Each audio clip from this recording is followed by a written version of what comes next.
Heard about the plans to hold these talks in early January. I heard that a meeting with NATO is also was also proposed by the NATO staff, and we are quite constructive.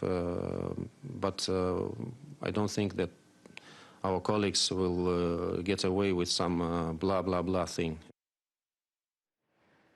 Dan Raviv is a columnist at Newsday, and he joins us now from Washington, D.C. Dan, the US has already acquiesced to multiple Russian land grabs in Ukraine. So what's different this time? Well, Joe Biden is intent that it won't happen again. The president of the United States, 7 years ago, when Russia seized Crimea from Ukraine, Joe Biden was the vice president of Barack Obama. And at that time, the U.S. was, well, almost all officials admit, embarrassed, somewhat humiliated that Russia got away with it. Yes, of course, Western countries, including the U.S., imposed new economic sanctions on Russia, including senior officials and business people close to President Vladimir Putin. What would the U.S. do this time?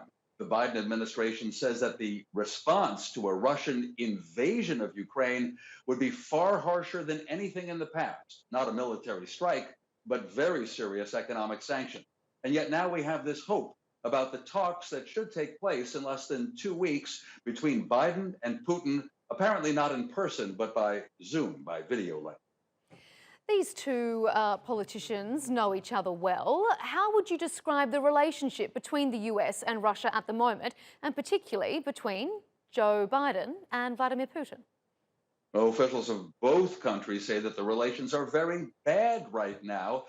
Certainly here in Washington, we hear that the U.S. wants better relations with Russia, but U.S. officials put all the blame on Putin and what Russia intends to do. You know, trying to move more forces toward Ukraine and pulling back 10,000, but still a buildup of about 100,000 Russian troops on the border. Basically, we think, trying to scare Ukraine from even thinking of joining the Western NATO alliance, of which Turkey, of course, is a member. The United States says it doesn't intend for Ukraine to be a member of the NATO alliance, but the U.S. says it's not going to stand by and do nothing if Russia invades a neighboring country. It is going to be very interesting to watch those developments. Dan Raviv, thank you for joining us there.